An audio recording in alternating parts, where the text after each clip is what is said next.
Good afternoon, Prof. We are Team 6, Fangting, Kaiwei, Donghyun, Jala, and Junyu. And we built a web app named Smiling Across Singapore. So the problems we saw was the Singapore tourism industry is on a decline due to COVID-19. And we cannot do something that we used to look forward to, that is traveling overseas for a holiday. So what we aim to do is to revive this industry by gamifying the experiences of Singaporeans to look forward to traveling locally from locations that are attractive and out of the ordinary places that we usually go to. So our objectives are to promote Singapore tourism, help users discover cultures in Singapore, provides information about landmarks in Singapore for first-time visitors, and helps travelers find a way to landmarks. And here are three main functions of our web app. Firstly, it allows users to search attractions by keyword, categorized by type and nearby MRT station. Secondly, it displays attractions location on Google Map, and it adds up points if the user arrives at the attraction. And finally, for reward system, users can use the points to redeem rewards. This incentivizes the users to use this web app and travel around Singapore. For our coding, we use JavaScript and Vue.js to make dynamic effects, and for styling of HTML contents, we use CSS and Bootstrap. We will explain further how we use these languages during our demo. Moving on, we used a total of 4 APIs. Google Map API to initialize Google Map and display markers and info window on the map. Google Map Geolocation API to retrieve users' current location. Tourism Information Hub API to retrieve attractions detail. And finally, H&M Product API to extract H&M product details for reward system. Moving on, we used the MySQL database to store distinct travel history and reward history based on account. And we used indexed DB to store user details, such as username, email, password, and points. For Beyond the Lab, we worked on GitHub to work collaboratively with a commit, push, and pull function. Also, we used Suite Alert, which is a method to customize alerts by showing an integrate pop-up window in the applications and websites. And now we will do a demo on how first-time users can use this web app interactively.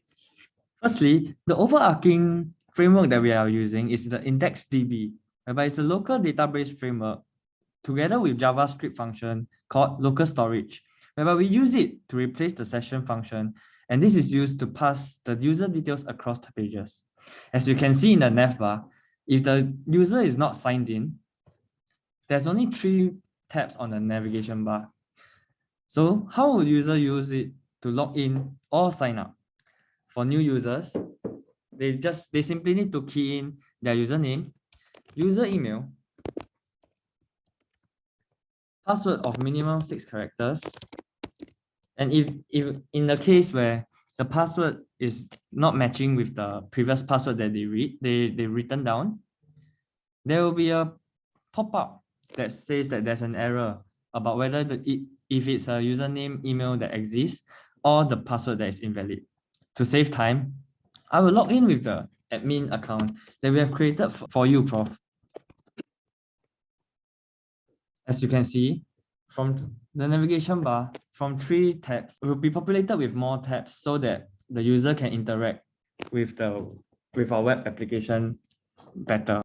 Now, I will just sign out so that we can do more demonstration for the later on parts.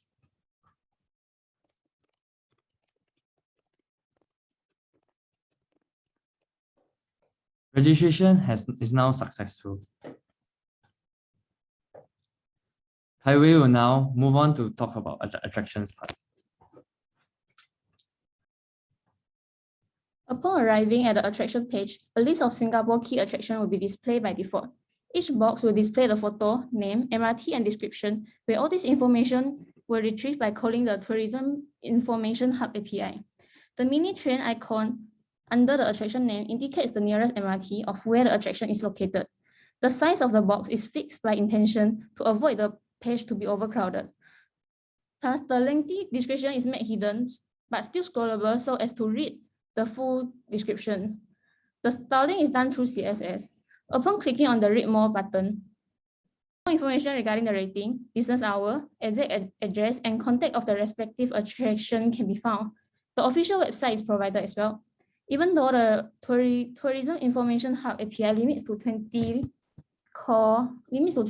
attractions for each call, we managed to display different types of attraction by clicking on the See More button, and at the bottom, a different category of attraction will be displayed. User can click on the floating icon at the bottom corner to go back to the top. This is done through CSS styling and JavaScript for the controlling. At the top of the page, there is a search bar that user can simply input keywords of an attraction and retrieve the results in seconds. The number of the result will be displayed as well. If there isn't any data relevant to the keyword display, the error message will prompt out, and there will be an option to look at the recommended attraction again. As you might have noticed, the MRT checkbox will dynamically change based on the result display. When user click on the checkbox, the drop-down list of the attraction categories will dynamically change as well. The dynamic effect of the data filtering is mainly done through view. Now I'll pass my time to Donghyun. Afterwards, if a user gets curiosity about where the attraction is, the user can go to maps.html. So by default, it will display attractions related to museum, which is a default keyword. And here is the legend for each icons. And we can see the markers for attractions. So let's try to manually type in the keyword. Since you're in SMU right now, which is near Bra MRT station, let's try input keyword Bras. We can either press enter key or press the search button over here. So let's press enter. So what this page is doing is when users search keyword, it will use this keyword to search on data from attractions API to retrieve attraction details. And the attraction details include latitude and longitude of the attraction. It will use that geo coordinates data to pin markers of attractions on the map.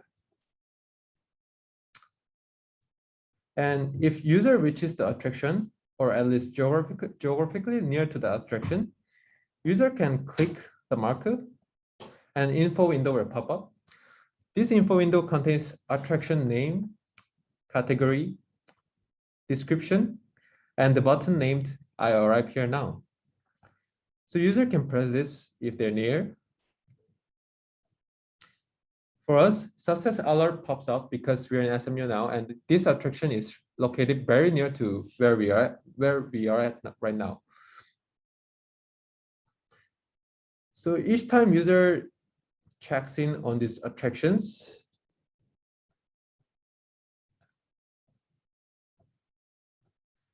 $50 points will be added to user database. But if user clicks marker that is not located nearby, such as this one, which is located near Yishun, fail alert will pop up. This success and fail alert, we use the pop-ups using the suite alert to make it look beautiful.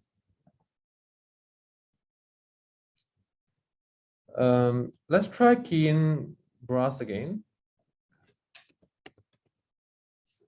Press search button, and the same data set as the previous one will appear. Let's try again. Let's try to click another attraction marker and see if it works. Yeah, the points is added successfully. 50 points will be added more. And now let's try to go to travel history page. So it displays new Google map on travel history page. So every time user checked into the attraction in the maps.html, the date time of visit, longitude, and latitude of attraction will be recorded in MySQL database. We created JavaScript function that loop through this data to mark attractions that user visited before inside this Google map. So just now we checked in 2 attractions in maps.html. So if you click on these markers,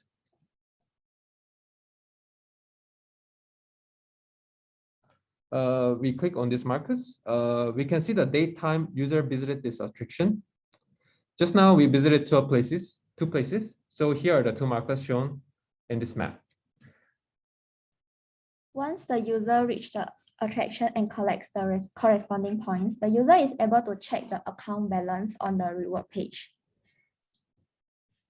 Once our user will automatically enroll in our reward program once they register on our web page, and the new user will be rewarded 100 points. Since we explored two attractions just now, we have 200 points in our account. In our web page, we also display a guideline for users on how they can get the points in order to redeem the products. And user can find all the available products after the guideline. We retrieved 30 products by using H&M product API. Now let's filter the product by category and points. For example, we can tick on the ladies checkbox, and we can see that 13 results are shown on our web page. We can sort the product in ascending and descending order based on the name and product. We can also further filter our product by the needed point to redeem the product. We can even search the product by the product name. If the product name such as blouse is not in our current data set, the web page will show that there is no product based on the user search. So if you want to redeem the product that beyond our points, actually the web page will pop up an alert message that is done by Sweet Alert to notify us that our points are not enough to redeem that particular product. And finally, if we choose a product that is lower and equal to our current balance, we can redeem the product. So after we have redeemed the product, the points will be deducted automatically from our account balance, and the page will reload again to reflect the actual account balance in our web page and to record the latest account balance of the user in our database. Our initial points are 200, and after the redemption of the item which costs 200 points, we do not have any balance in our account. So this actually encourages the user to explore more attractions in Singapore if they want to redeem our available products. The user can track back their redeemed product by clicking the redeem history button. Now I'll pass my time to Zhenyu. Upon redeeming an item, the record of the item will be reflected in the reward history page. Information extracted from the H&M product API is stored within the MySQL database, along with the email of the user.